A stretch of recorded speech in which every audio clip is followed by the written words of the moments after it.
Hello મિત્રો, આજના બ્લોગમાં આપનું હાર્દિક અને હાર્દિક સ્વાગત છે। તો અત્યારે આપણે ઘઉંમાં છીએ અને ઘઉંમાં આપણે સહેલું પાણી ચાલુ કરી નાખ્યું છે। તો સહેલા પાણીના ઘઉં કેવા છે તમને બતાવું અને કેવા આડા પડે છે એ પણ તમને હું બતાવું। જો મિત્રો, આ આપણા ઘઉં છે અને આ દેખાય ઇંકા આપણે સહેલું પાણી પાઈ દીધું છે અને અહીંયા અમુક અમુક જગ્યાએ આડા પડી ગયા છે મિત્રો, તમે જોઈ શકતા હશો। ઝૂમ કરીને બતાવું જુઓ। જો અહીંયા આડા પડી ગયા છે, એવા અમુક અમુક ઠેકાણે રાવા પડ્યા છે આડા પડવાના, પણ વાંધો નહીં, પી દેવી સહેલું પાણી એટલે પાકી જાય, સારા દાણો સારો થાય।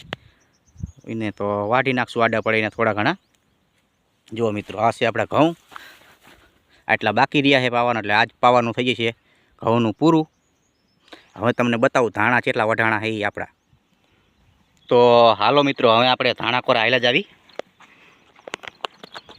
તમને બતાવું કેટલા ધાણા વઢાણા છે। જો મિત્રો, આ આપણા ધાણા છે, આટલા વઢાણા છે, અડધું થઈ ગયું છે મિત્રો અને અડધું બાકી રહ્યું છે। હવે કાલ દાળિયા કરવાના છે, એટલે કાલ પૂરું કરી નાખવાનું છે ધાણા વાઢવાનું। અને આ બાજુ આપણે ઊભા કરી નાખ્યા છે। જો આ ઊભા કરવાનું કારણ એ કે કલર ન જાય તો ધાણાનો ભાવ સારા આવે, એટલે આપણે ઊભા કર્યા છે। ને કાલ કરી દેવાનું આપણે ધાણા વાળવાનું પૂરું, દાળી આવી જાય ને કાલ તો લગભગ તો પૂરું થઈ જાય છે ધાણાનું કામકાજ। પછી આપણે એક આ વરિયાળી રહેશે, જો બાકી બધું પૂરું થઈ જાય છે। ઘઉંને સહેલું પાણી આજ પૂરું થઈ જાય છે, ધાણાનું કામ કાલ પૂરું થઈ જાય, પછી વરિયાળી રહે, પછી આપણે મજા છે આંટા મારવાના।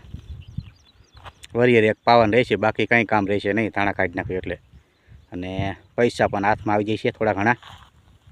તો હાલો મિત્રો, આ તો આજનો બ્લોગ આપણો અહીંયા પૂરો કરીએ। નવા હોય તો ચેનલને સબસ્ક્રાઈબ કરજો અને આપણે બ્લોગ કન્ટિન્યુ જોતા રહેજો। આવજો મિત્રો, બાય બાય।